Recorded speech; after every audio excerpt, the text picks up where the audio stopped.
Hello, welcome to the University of Brighton podcast. I'm Richard Newman. So 2021 is here. Let's hope it's a bit better than the last year. And we're back with the podcast, which explores the talent and research of our staff and students here. A quick bit of housekeeping. Compared from our podcast in 2020, we're going fortnightly with this podcast. We will have a few specials that we throw in every now and again as well. Now, what New Year's resolutions have you got? Did you set any? We get to this point of the year, I think every year, and after a period of indulgence, many of us take up exercise programs. We think carefully about our food and drink, cut back on excess, and there's always the rise in the popularity of Veganuary as well, of course. So how best to get a better balance and how to stick to these New Year's resolutions? So I'm joined this week by Dr Kathy Martyn, Principal Lecturer in Nutrition. Thanks for your time, Kathy. Nice to see you. Thank you, Richard. Very nice. Have you had a nice festive period? And as always, with the good. And as always with the podcast, we start by getting to know a little bit about you first, a little bit about your background. So could you take us on a little whistle-stop tour of your career up to this point?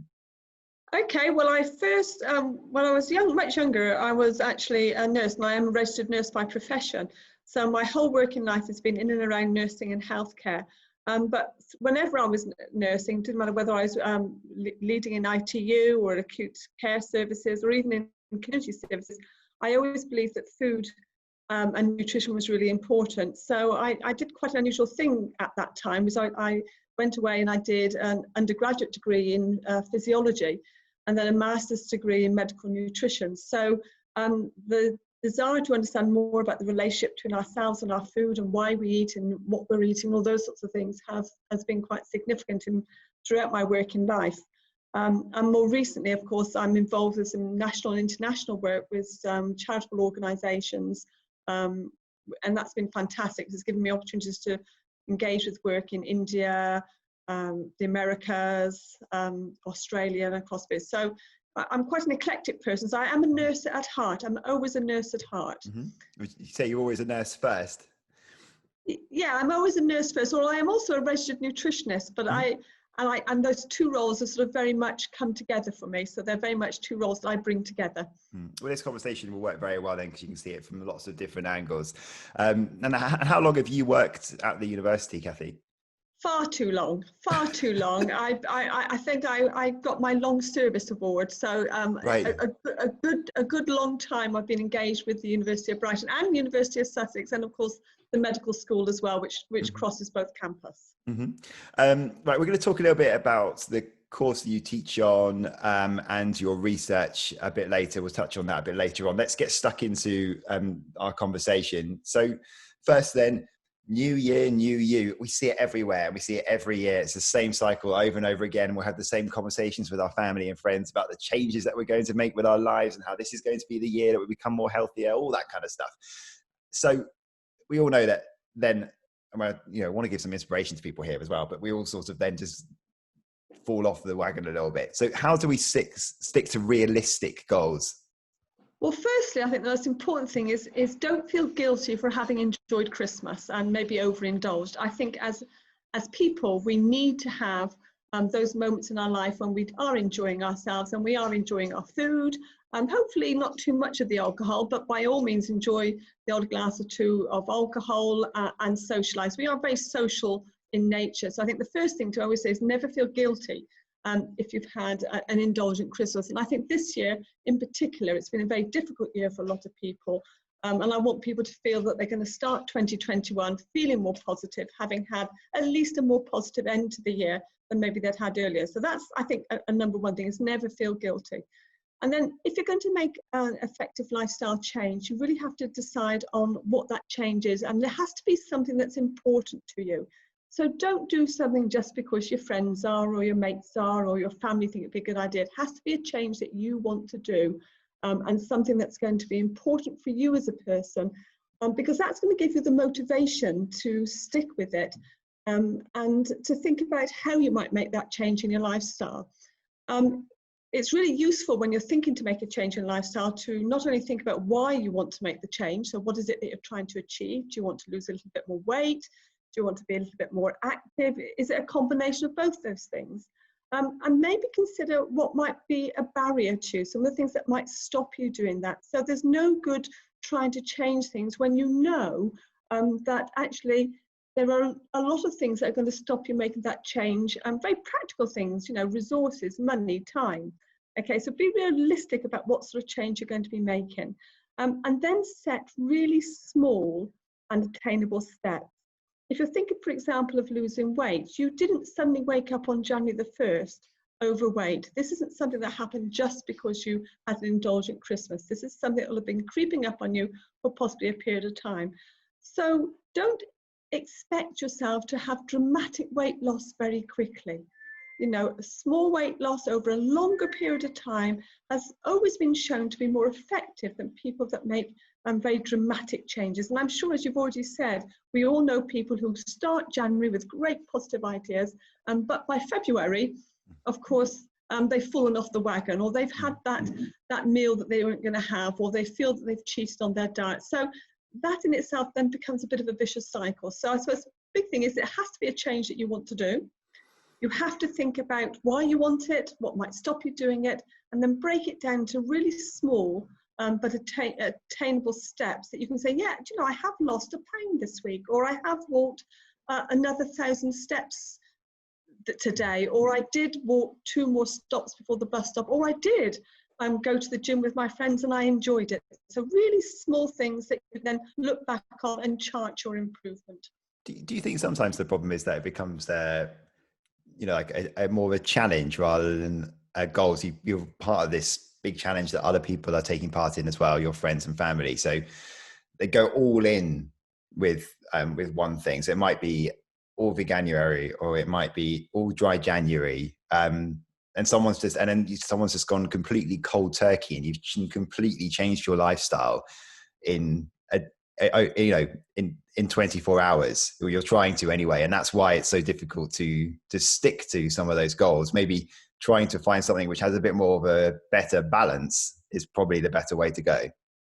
Absolutely. And I think some people do need a challenge though. I mean, there are some people who do respond very well to saying, right, it's January, this is the day, this is the year that I'm going to make these changes. So some people do need that focus at the beginning, just to kickstart them to begin to think about how they may be making lifestyle changes in the future.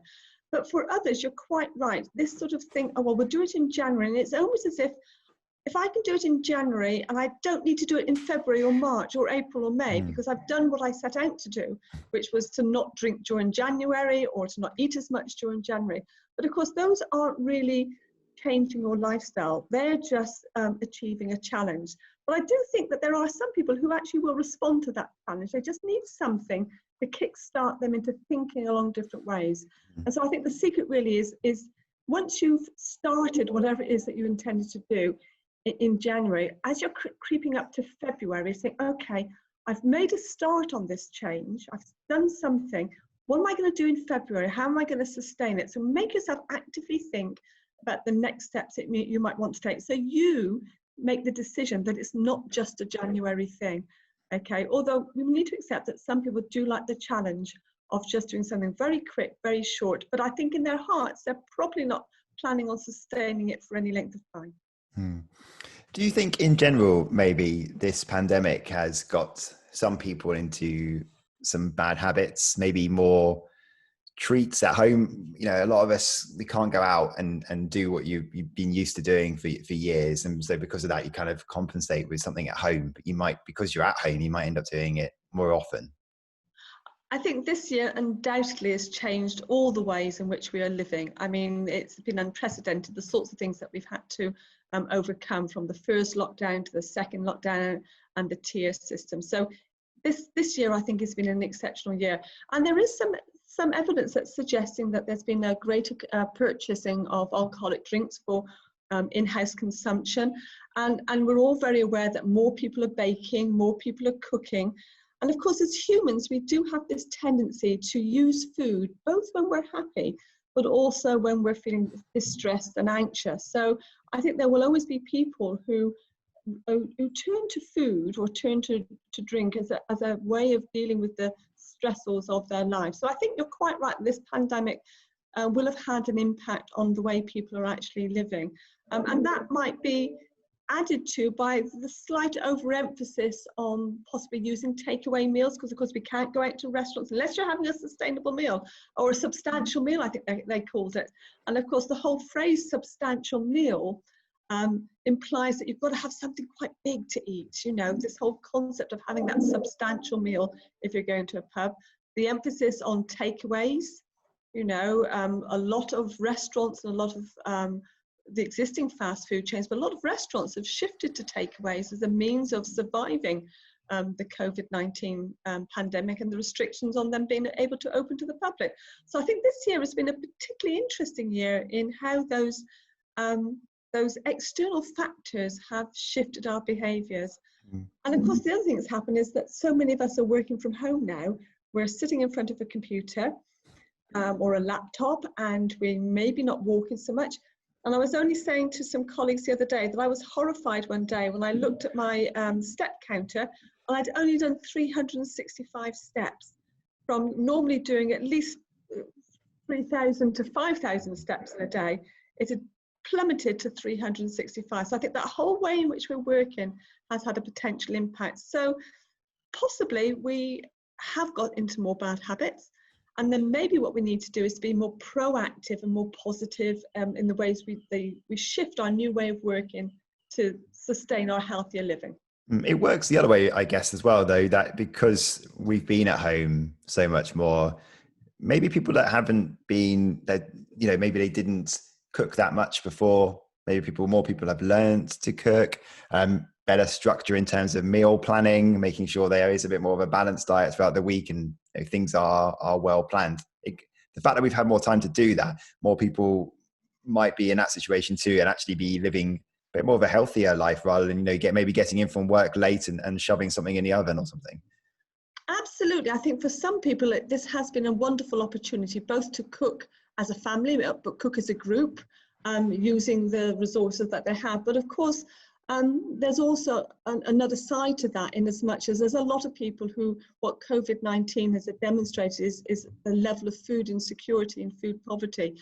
And so really we need to remember that for all those people for who this has been a positive change, people like myself, I have the resources to cook, to buy food, to get food, to prepare meals, and actually to waste food as well. So whilst I don't advocate wasting food, it's not going to break my bank if I cook a new meal, for example, and the family don't like it. But of course, for some people, they'll be the other side of the coin. And for them, making those changes to the way that they're living, they may very much like to cook and want to cook, but they may not have the resources, either in terms of food availability. They may not have a great kitchen. They may not have cooking facilities or fridge facilities. And so we need to remember that for those that it's been a positive adventure, if I want to use that word, there's others that this has been a real difficult adventure because food hasn't been that easy for them to source. Whilst we're on that, actually, I mean, it's a good point you make, and we've seen. Do you think there's a bit more of awareness from people because of things like the free school meals and the campaigns, of course, which Marcus Rashford has been at the front of, and the profile that has given, just raising awareness of food poverty? Do you think it's making more people think maybe about the food that they might waste and the food that they can donate and the ways that they can help? Because we've seen the fact that food banks and the contributions that they've had to be making have just risen hugely. Absolutely. You know, if we learn anything from the last year, what we need to learn is not to waste things, and actually make a better use of it. So I think you're quite right. I think that I think we're all much more aware of things like food poverty, nutrition insecurity, and all those things. And it's a great time to be interested in food, actually, and to be researching food, because there's so many potential avenues where people are now thinking about food where they previously haven't done. Whether as a population as a whole we're as good as that, again, I think it's probably too early to say. But I think it's more on the agenda of conversations, and more people are aware of it. You know, the number of food parcels that go out each day with the food banks, you know, the Trussell Trusts and things like that. The growth in organisations like Olio, which is trying to reduce food wastage from from supermarkets and things. So all of those positive moves are things that we can build on in the future. And I think it's a really exciting time to be working within food and talking about food. Mm-hmm. January also means Veganuary. It's hasn't, I don't know how long it's actually been around for, but it's been growing in popularity each year, it seems. Again, it goes back to something very similar we were talking about just now, doesn't it? About cutting everything out and going for a sort of a challenge and a lifestyle change. Do you think there is generally, though, I mean, I certainly see it among my peer group and even with ourselves in our house, there is a trend now. People are starting to realize that, you know, cutting out meat from a diet, maybe during weekdays or something like that, is becoming more of an increasing thing. I think, yes, I think that it is a very popular way of thinking. And I think as a healthcare professional and as a registered nutritionist, of course, our stance is always that people need to have a balanced diet. And we're not great fans of when people just cut things out. So we like the diet, that always like someone to have a balanced diet. But there certainly is a growing consensus now, both in the research community, but in sort of public health fields, that a plant-based diet is more beneficial for us in terms of our health. And it's probably going to have positive outputs in terms of impacting on our climate, our environment, and all those other social concerns that in the last couple of years we've become much more aware of. So I think a plant-based diet, which doesn't exclude meat, but just means that you're eating less meat and less processed meat, is definitely a sort of across the world, the way that we're advocating people should consider their food in general and their diets in particular. As health professionals, we never advocate a particular diet. There's no magic diet out there. There's no super diet. There's no diet that will cure is suitable for everybody. Because of course, people at different stages in their life, they've got different health status. Some are older, some are frail, some are young. And therefore your nutrient requirement is going to be slightly different depending on how well you are or how unwell you are.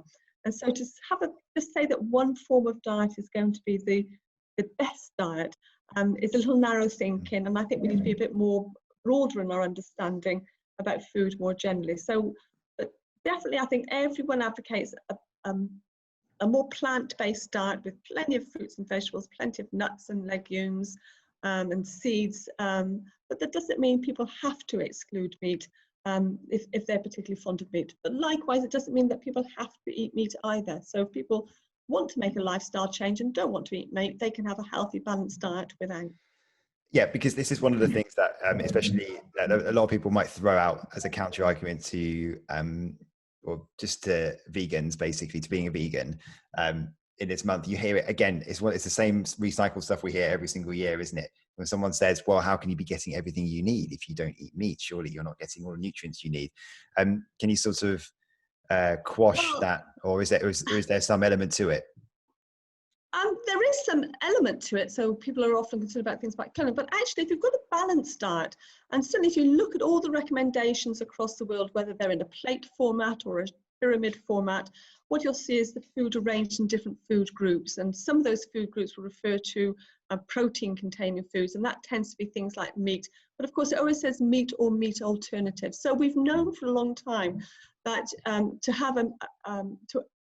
that you can have a healthy balanced diet without actually consuming meat. Okay, there are some potential difficulties in terms of individual nutrients, but if you're careful about your diet, so for example, often people will say if you don't eat red meat, you might become short of iron. Okay, and whilst iron, it's easier for your body to absorb the iron from meat. Of course, iron is available in lots of green leafy vegetables as well, but also it's often used in fortification of common foodstuffs such as breakfast cereal. So there are other ways of getting those nutrients into your body. I think the secret is not to have a diet where you've just taken out one set of foods and not thought about how you might be replacing those nutrients with something else, because you do need that healthy balance of all the nutrients in your diet. Yeah, and like you say, different things will work for different people, and we'll come back to that in a moment as well. Veganuary seems to be met with some opposition by some. Do you think it's the same, that it's, you know, I think it's kind of a relatively new thing in the mainstream, a little bit like religious beliefs and people feeling like something's being forced on them. I mean, it's because it comes, this isn't, you know, you're not a you might be, maybe it's a little bit different to vegetarianism. I don't know. I don't know how, especially when that sort of kicked off again, like decades ago. I wasn't here to see how that was, what the reaction was then either. But I just wonder whether, is it because there's so much more passion about it, because we are talking about not just, you know, it's not just the lifestyle choice. We are talking about the extra things you were talking about. We're talking about animal welfare, climate change, so many different elements. Do you think that's why it's met with some opposition from people that just aren't keen to even give it the time? I think so, but I need to come clean here because I actually live on a farm. So actually, I'm one of the, I come from a whole family of people who rear animals for human consumption. So we're farmers. And I think the difficulty is as people have become more aware of the impact of food production on our climate, on our environment, and those sorts of things, people I begin to think about what it is that they're eating and how that the food that they're consuming might be contributing to the changes that they're actually seeing. Okay, and I think the difficulty is that people, when they're talking about food, are very emotive and very emotional. So, because the lifestyle choices people make are often influenced not just about the nutrients they're consuming, but actually that's about their belief systems, it's about their values, it's about their beliefs about society more generally. And therefore, they're investing a lot of emotion and time into making these lifestyle choices. Again, I think working in healthcare, what you learn to do is to balance opinions. So you look at the evidence before you, you learn very much to balance opinions. And I think often people who work in health and in nutrition were accused of just sitting on the fence a little bit, not making a decision either one way or the other. But the bottom line is that we do all need to be aware of where our food is coming. I'd love people to have greater awareness of food production. I think people need to be more aware of what it means to produce food for a population of people. I think we need to be more aware of more seasonal foods. You know, is it really okay to have out of season foods 365 days of the year, or should we be thinking about foods more seasonally?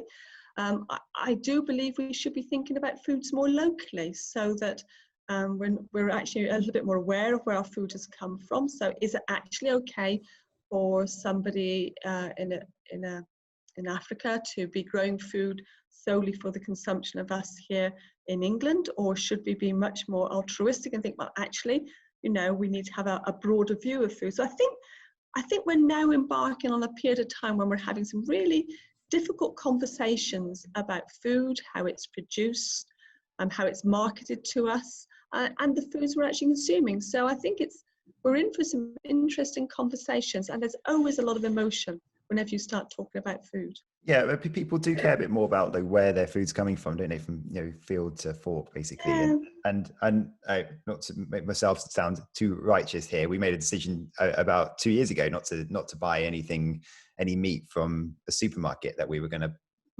get it from a local butcher, and know where the meat's always come from. Similarly, you do the same thing with grocers, so to make sure that it was, you know, so that you make sure you're eating things that are in season. I think also there's no better time to be doing that kind of thing as well, is there? Because if you're doing that, you're looking after, you know everything that's going on your plate, you know where it's come from. But you also, in this pandemic, with local businesses, you're also supporting your community. Absolutely. I think this is a great opportunity for people to revisit how they perhaps have shopped previously, how they're shopping in the future. And if people have the resources, and of course it does always come back to that, unfortunately, is that food can be relatively expensive. So if you're short of resources, either financially or in terms of your housing, or in just in terms of the location in which you're living, you know, we have to be very careful that just because some people can afford to make big lifestyle changes in terms of the food they're buying, doesn't mean that everybody can. So I think we need to also think about food in terms of access to food and equitable access to food across a population a little bit better. And it might be that means that that farmers have to reconsider some of the ways they're producing food, so we have a much more sustainable agricultural system. But also it means that maybe consumers have to think about the sorts of foods that they are purchasing.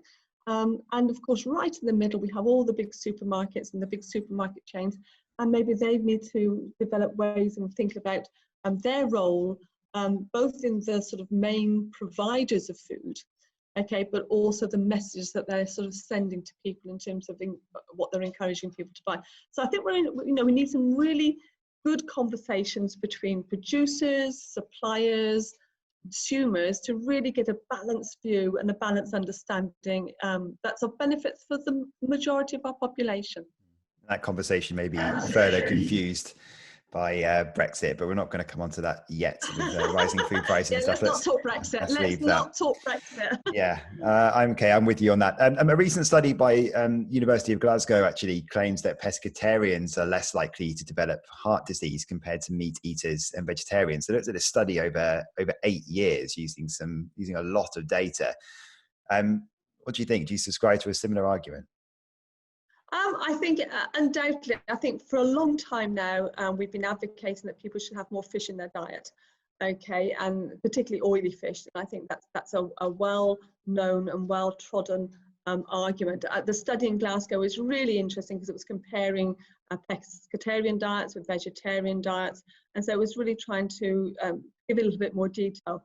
But I think to simply take a single diet and advocate that for everybody is always a difficult position to justify in terms of the evidence and the research, but also in terms of the outcomes. And I think, which is why that most people who are working with people related to food and nutrition, we always, very boringly, I'm often referred to as the fun sponge. I take away the fun of anybody having a diet. I always come back to the same discussion of having a balanced diet. So yes, we've wanted people to have more fish in their diet for a long time. We've always thought about at least 2 portions of oily fish in the diet on a weekly basis. So that's not an unusual finding.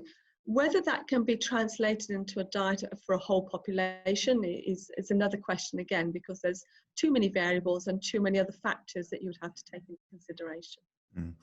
Similar to the first, sorry. I was going to say another sitting on the fence answer. So, you go back to that balanced diet all the time. Similar to our first, where we started our conversation, when we were talking about taking up new, like thinking about really what you're eating and going all in on something. We did mention it earlier, but people may take up new exercise regimes as well, both from a recreational or a semi-serious point of view. And for someone maybe that hasn't that experience maybe of doing a lot of exercise, especially if you're throwing yourself into it a little bit, how important is it that you really do look at what you're eating to supplement that? Because you need to be able to help your performance and recovery, especially if you're new to this. It's not going to be about throwing yourself into exercise and cutting out loads of food. That's a recipe for disaster. Absolutely, and I think if you're going to be being more having more activity or more exercise, you need to think about having a diet that's going to support that. But actually, whenever I'm talking to people, they're often, if they're telling me they go back to doing exercise or activity, they always say, and I must think about my proteins I'm intaking, how much more protein do I need?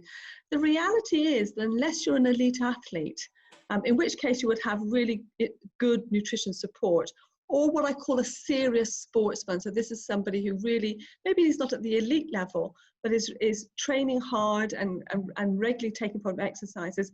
The majority of people just need to really just have a balanced diet. Think about where their protein sources are coming from, and that would include things like eggs or soya or tofu or meats or chicken. So really think about your protein choices, but not necessarily think about taking any additional protein. The human body doesn't actually need a lot of protein. It's one of those urban myths that you just need an awful lot of protein to sustain yourself. I mean, we do need protein, and we do need to have high quality proteins, but I'm never an advocate of people going to buy the protein shakes or their recovery protein drinks or their pre-exercise protein drinks, unless you really are being an elite athlete, in which case the level of exercise and the level of trauma that you're doing to your skeletal muscles is that much greater. So I suppose the best way is not to obsess about things. Stick to that balanced diet. Make sure you're thinking about your protein choices and they're things that you like to eat. Think about your water and fluid intake. A lot of people will embark on, particularly if they're running, they'll suddenly start embarking on a lot of exercise and they won't think they've got to keep replacing their fluids as well. So we do have a lot of problems with people getting sort of dehydrated when they're exercising a lot. Thinking about eating regularly, so that if you know you're going to be going for a run, it's not the time for also skipping meals and deciding that you're not going to be eating, or you're not going to eat for a whole day. And I'm going to do a run because if I don't eat and I go for a run, I'll lose more weight or what have you. That's as you said, that's a recipe for disaster. But enjoying it, having fun, enjoy your food, and enjoy having the exercise as well. Yeah, well, on that, I mean, during this, I think there are quite a lot of statistics that would back up that a lot of people have taken up things like running over this last year. And so, I mean, speaking for myself here, I really hope that races start again in 2021. And lots of people that are new to running may be setting goals to do their first half, full marathon, maybe throwing themselves into a triathlon. How important is it then that if they are training in a block of, 12 to 16 weeks, that they really do look into how they are recovering from that? So we're not talking at this elite level. Okay, so we're sort of talking about somewhere in the middle of what we were just talking about, aren't we? Yeah. But also, so not only sustaining that training, but also thinking about how they're actually going to fuel the event, because that's going to take a lot of, and I'm guilty of so many, trying nearly everything to try and get me through a marathon and still maybe not found the ideal solution. But really, really experimenting with how you're going to fuel yourself, because it's different for everyone. Oh, it is absolutely different for everyone. I think one of the best bits of advice we go is to find a group of people and actually train with a group of people. Partly because if there's a group of you, you're going to have the motivation, aren't you? If there's more than one of you, it's not quite so bad on a damp, drizzly February morning to do that run if you're meeting up with a few people. And I know we've got to maintain social distancing and all of those sort of things, but we can still, have some group activities. So I think best bit of advice I've ever thought about is to do things as a group, rather than in your own. And then obviously there are some great resources out there, and the NHS and the Department of Health actually do produce some resources and guidance for people who are embarking on their first half marathon or their first marathon. So look at their guidance, and they do talk a lot about a balanced diet. They do talk about not obsessing about protein, making sure that you're having carbohydrates and that you're sort of eating well in and around your training period. So, and I think that generally is the message that we're giving out to people. Certainly I think the group thing is really important, because then you can talk with people about the highs and lows of the experience you're going on, and it might help you to overcome that barrier.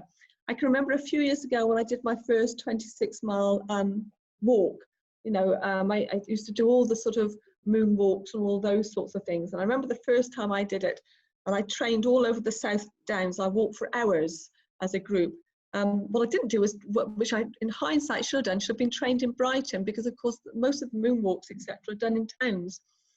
And so I wasn't really aware of pavements and the impact that pavements would have. So again, it's about thinking about the activity you're going to do and sort of think about what your goal's going to be. Okay, so that you do your trainings appropriate for the thing that you're going to do. You're doing it as a group, so you can share ideas, get the motivation, and keep sticking to that balanced diet.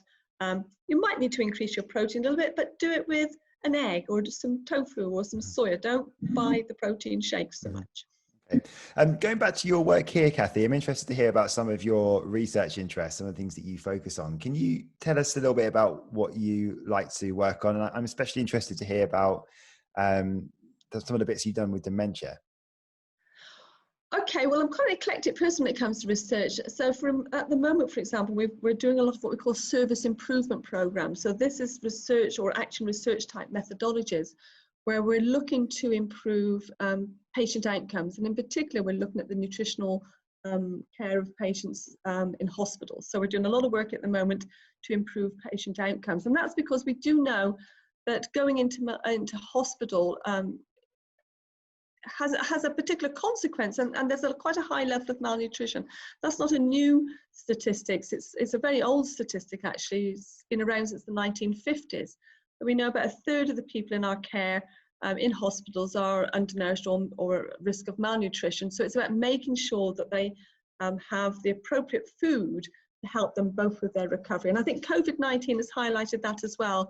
You know, there's been a lot of talk about the role of, the outcomes of people who are overweight, the impact of vitamin D and all those sort of things. So we're doing a lot of service improvement things.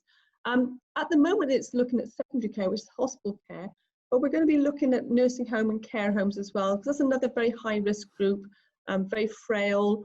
They have something called sarcopenia or sarcopenic obesity, where they're losing muscle mass. So we're looking at ways in which we can help them to stay healthier for longer. You asked about dementia, and of course, a lot of the work I do with dementia is with my little favourite robot called Paro. Mm-hmm. So Paro is my little white robotic seal. And in Brighton, we've been very instrumental in forging the acceptance of Paro by really addressing some of the concerns practitioners have had in using him in terms of health and safety and those sorts of things. And with some colleagues, we've got some studies coming forward, slightly delayed because of COVID-19, but we're going back into clinical practice with our Paro robot, and to try and actually measure the impact he's actually having in terms of people's social engagement.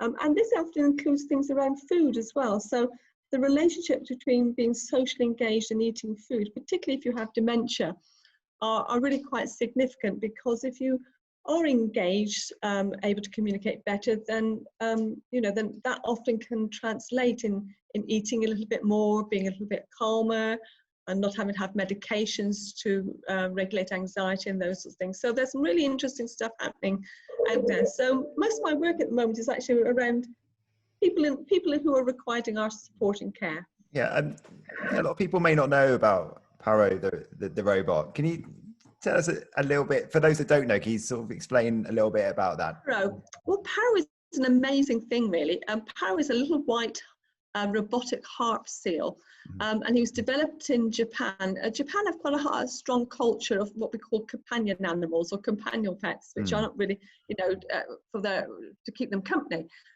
But the inventors of Paro noticed that Paro has a very positive effect on people's mood and behaviour. And I'll be honest with you that when I first met Paro, I was slightly cynical as to whether there would be any impact at all. But one of the things I noticed in part when researching with Paro was that he did have an impact. People would reach out to him, they would talk more, they would engage with him, because as a robotic seal, he's not very frightening. To our knowledge, we don't know anyone who's ever been attacked by a baby seal. People have been scratched by cats or bitten by dogs. So if you use a robotic toy that looks like something like that, then you may have, those memories may resurface. But to our awareness, nobody's ever been upset by a white baby heart seal. The proportions are baby-like. So he's got a relatively big head, big round eyes.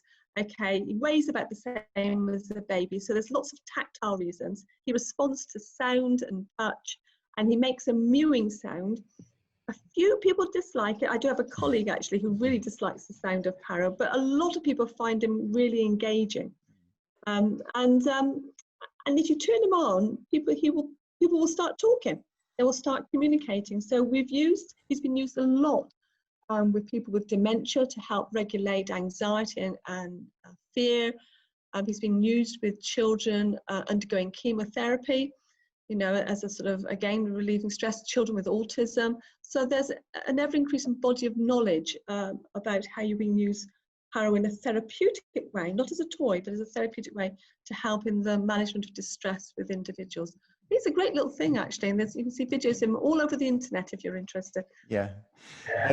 You're clearly extremely passionate about your work, and they'll resonate with your students, no doubt, as well. And the field you work in, we're working in nutrition. So much interest, I think, more from young people now than previous generations, wouldn't you say? Oh, absolutely, absolutely. We've noticed a big difference. A lot of my work is with nursing and medical students, and nurses have always been interested in food. But I've noticed in medical students an ever-growing interest in the relationship between the foods that you're consuming, your health, and how they are working as doctors. So with some colleagues at Brighton and at Cambridge, we've been doing a lot of work looking at how health professionals, including doctors, are engaged with nutrition to sort of try and work out, how we can, what they need to know. It's really important to know what people need to know, how we can support them to have appropriate learning and education, and how that can then be translated into meaningful clinical practice or therapeutic interventions. So we've got a number of things happening across the country, actually, looking at various aspects of education of nutrition with the health professional students and including the doctors. So it's exciting times for medicine and healthcare. And what would you say to anyone thinking about coming to study nutrition at Brighton? I think we are on the cusp of being a really exciting university when it comes to nutrition, both in our professional courses, but of course we do have we've now got our BSc Honours in Nutrition, which is a new degree that we've just started. Okay, so we have, this is, students who do the nutrition degree it's been accredited by the Association for Nutrition. So it's something that's they'll be able to get a recognised qualification at the end of it. It is a voluntary register, unlike some of our other professional courses, but we're hoping in the future that the nutritionist register will not be voluntary, it'll be a requirement, but that requires a little legal manoeuvrings through government circles and those sorts of things. So I think if you want to get engaged with a really new and vibrant group of lecturers, vibrant courses, then I think Brighton is definitely the place to come, because at Brighton we're not afraid to have difficult conversations. So we will listen to different perspectives, different viewpoints, and we welcome people who are just curious to know and curious to understand a little bit more. So I think Brighton is a really exciting place.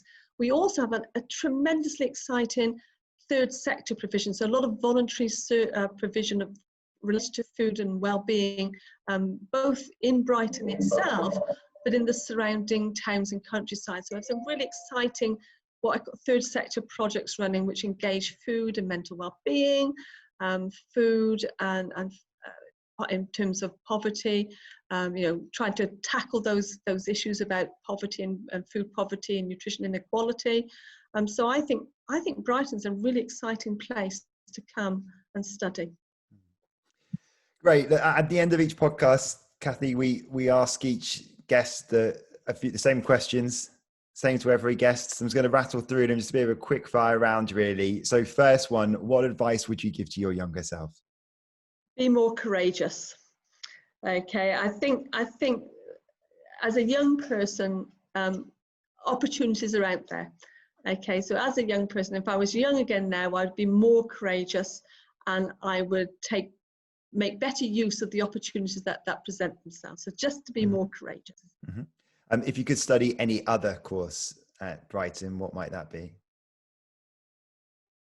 I knew you were going to ask this question, and I have pondered this, because I love psychology, I love sociology, I love science. But actually, if I had to study another course, and it isn't another course for me, I would always choose nursing. At the end of the day, as a course, as a nurse, you have so much scope to engage with people. We're very privileged as nurses. We spend a lot of time with our clients and our patients, more than any other professional group probably. And as such, the scope of things that we get involved with is tremendous. So there's so many different roles that we can engage with. So it's not really a new course, but I think if I even had to do again, I'd stick with nursing. Great, that's quite an endorsement. Can you pick a favourite place in Sussex? The South Downs, particularly between Firle and Seaford. Okay, in particular the South Downs, love it. Being on the South Downs is just brilliant, absolutely brilliant. Agreed. Tell us something about yourself which a lot of people may not know. Well, I am most relaxed when I'm doing something which is called walking the boundaries, and it's a farming habit. being brought up on a farm, one of the things you do on a farm is you walk around the boundaries, or you walk around where you are, and you just lookering. Sometimes people call it as lookering.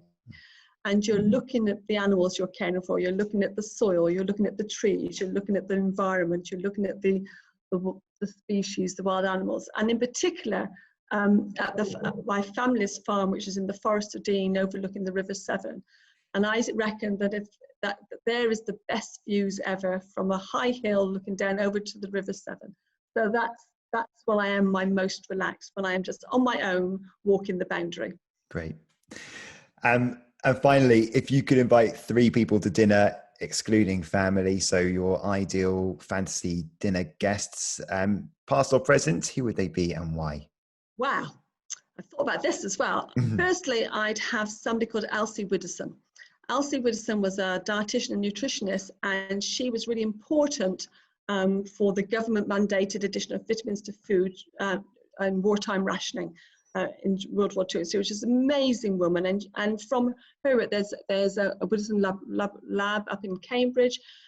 Every year there's something called the National Diet and Nutrition Survey. So it's very much involved with trying to understand what people are eating, where the deficiency states are. So it's really important figurehead when it comes to nutrition. So she'd be on my table. Okay.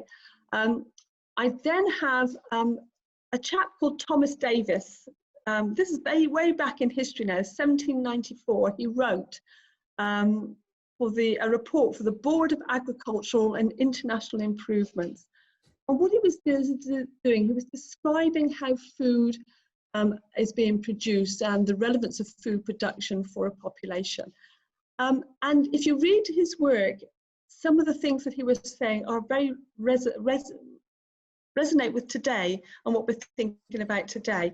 And so I'd like to have him at the table. I'd like to have a conversation with him, looking at our current world and the current state of agriculture and farming, to actually see where he thinks, have we gone in the direction he thought we'd go into? Are things better? Are things worse? Okay, so I'd have Thomas at my dinner table. And finally, I'd have Emmeline Pankhurst, because being a woman, being a woman in education, I've been very privileged that I've got the vote, I've had the full vote, I've been able to participate in all aspects of society's roles, I suppose. And yet that's relatively recent in terms of human history, that women have had that freedom. So I think it'd be very remiss of me not to have at my dinner table somebody who I think has managed to provide opportunities and openings for women, or the start of opportunities and openings for women in a way that prior to getting the vote, women never had. So I'd have Emmeline Pankhurst. And of course, because I love cooking, I'd cook a fantastic meal for all 3 of them. Of course you would. I really should keep a tally of the guests that people choose. Emily Pankhurst would be high up the list, I think, of people of what the people that people have chose. Probably David Attenborough's just about top, but Emily Pankhurst might be somewhere near there as well. But Kathy, thanks so much for your time. I've really enjoyed our conversation today, and hopefully some people can take away some of those tips that we've been talking about to find a more balanced 2021 and a very healthy 2021 as well. So thanks so much for your time. Really appreciate it. That's my pleasure. Thank you very much. It's been an actual pleasure conversation. And if I had my final tip to everybody, is to just enjoy the food you have, and be kind to yourself a little bit. Humans are human. We don't have to be perfect all of the time. Brilliant. Thanks so much, Kathy. That's My it for pleasure. This podcast, but I'll be back next week. Please do share on social media if you enjoyed this, and subscribe via all the usual podcast platforms. Thanks for listening.